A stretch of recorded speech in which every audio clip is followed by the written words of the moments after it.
Here's how to tie a Carrick Bend Mat. To tie it, you'll need a rope that's roughly 40 inches or 1 meter in length. To tie it, you'll need to make a loop and then another loop on top of it.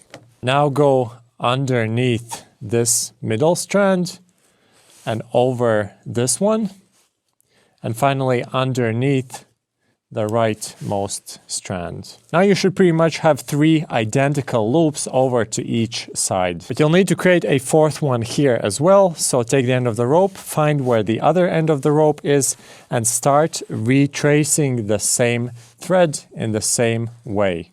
Before continuing, adjust it so that all of these 4 loops are now roughly in the same size, and then just keep retracing the same thread. When you reach the end, you should have 2 parallel strings pretty much everywhere on the knot. You can cut off the end and leave the knot as is, or if you're using a synthetic rope, you can try to melt the ends in place so that they don't come undone. Here I did only 2 turns, but if you want to, you can do 3, 4, or even 5 turns to make a bigger mat. You can make some pretty nice floor mats using this technique from larger ropes.